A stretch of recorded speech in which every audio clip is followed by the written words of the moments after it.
ఒక ఆడబిడ్డ దేశానికి జ్యోతిరావు పూలే భార్యగా ఉన్నటువంటి వ్యక్తి, గొప్ప మహాతల్లి సావిత్రిబాయి పూలే. మనకు ఇవాళ జేబులో పెన్ను పెట్టుకొని తిరుగుతున్నామంటే చదువులు చెప్పింది ఆమెనే కదా. ఆమెకు పెండ ఏడేసిరు. ఇక్కడ స్త్రీలు ఉన్నారు, చాలా మంది అమ్మలు ఉన్నారు. వీళ్ళు ఉద్యమాలకు పోతుంటే అరెస్టులు చేస్తారు. ఆనాడే తప్పలేదు, 100 ఏళ్ల కిందనే తప్పలేదు వాళ్లకు. ఏమైతుంది, ఇంటికొకరు వెళ్దాం. మన రాజ్యం వచ్చిందాక ఇంటికొకరిని వెళ్దాం బయటికి. ఇవాళ యువత ఏమైపోయిందంటే చిరంజీవి వచ్చిండా, ప్రభాస్ వచ్చిండా, మహేష్ బాబు వచ్చిండా, పాగల్ కళ్యాణ్ వచ్చిండా అనుకుంటారు. ఓకే, కానీ అసలైన హీరోలు ఇక్కడ ఆంధ్రప్రదేశ్ లో చాలా మంది ఉన్నారు. వాళ్ళంతా జీరోలు, అఫీషియల్ బుచ్చపోళ్ళు. వాళ్ళు ఏసీల పీవీఆర్లలో కూర్చోబెట్టి, సినిమాక్స్లలో కూర్చోబెట్టి మీ పిల్లల్ని డైలాగులతోని రాంగ్ రూట్లకు పోయేటట్టు చేస్తున్నారు. నేను పవన్ కళ్యాణ్ అన్నాను, పాగల్ కళ్యాణే అంట. ఈ రోజు ఇంత పెద్ద దీక్ష నడుస్తుంటే ఒక బీసీ బిడ్డకు మద్దతు తెలపలేకపోయినావు. నువ్వు పార్టీ పెట్టినప్పుడు జనసేనలో బీసీలే మా రక్తం అని చెప్పినవి. ఇవాళ బీసీ బిడ్డ, ఇంత పెద్ద బిడ్డ ఇక్కడ ధర్నా చేస్తుంటే, సావు బతుకులల్లా కొట్టుమీట ఆడుతుంటే ఇవాళ నీకు సిగ్గు శరం లేకుండా ఏడవండుకున్నావు పాగల్ కళ్యాణ్ అని అడుగుతున్నా.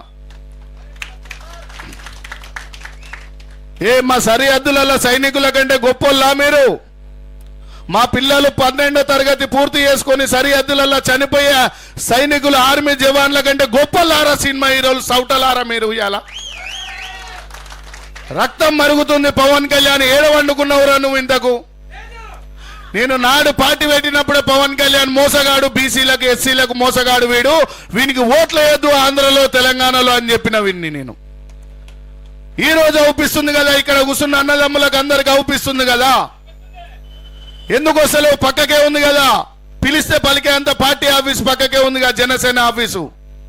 చంద్రబాబు నాయుడు అంటే మూర్ఖుడా. నేను 40 ఏళ్ళ 50 ఏళ్ళ జీవిత చరిత్రలో మా బహుజన బిడ్డలందరికీ తెలుసు. మూర్ఖుడా నువ్వెందుకు వస్తలేవు ఇవాళ?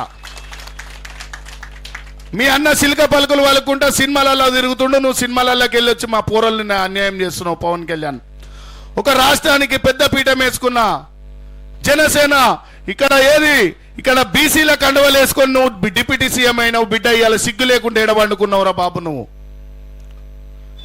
తెలిసి తెలియని పోరాలు కామెంట్లు పెట్టేటోళ్ళు ఇవాళ గుర్తు చేసుకోవాలి.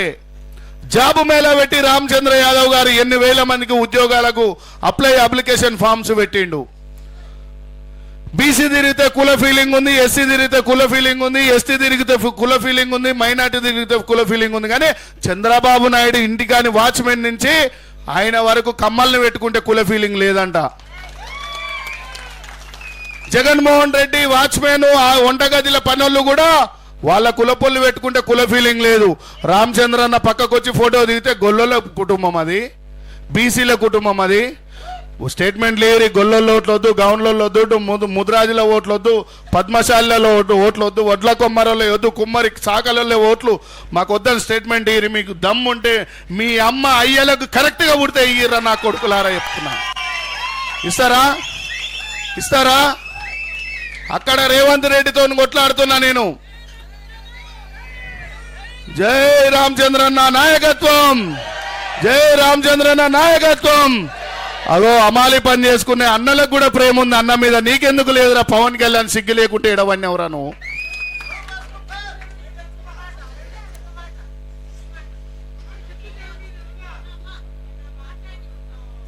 సరే, అయితే ఇక్కడ ఇంకా కూడా పోలీస్ అన్నదమ్ములు వచ్చి ఇక్కడ నిలబడ్డారు. మీ పిల్లలు కూడా, మీ అమ్మ నాయనలు కూడా ఎవరని ఇవాళ తెలుసుకుంటే ఇదే బీసీ పిల్లలే కదా ఇక్కడ ఉన్నది, జాబులు చేసుకొని పోలీస్ వ్యాన్లు పెట్టుకున్నది. మా మీద మాకే ఉద్యమం చేపిస్తున్నారు. మీరు మాత్రం అక్కడ మంచిగా వండుకుంటున్నారు రాజాధికారంలా. మొన్న చంద్రబాబు నాయుడు వీడియో చూసిరా మీరు? ఓడి పట్టుకొని బీసీల ఇళ్లలో పోయిండు.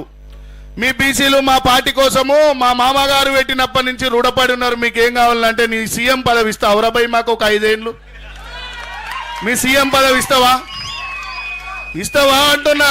పోనీ మీ నారా లాకేశ్ ఆడు పప్పు ఏం పేరు అని పేరు, వాన్ పదవులు ఇస్తావా మా పోరాలకు?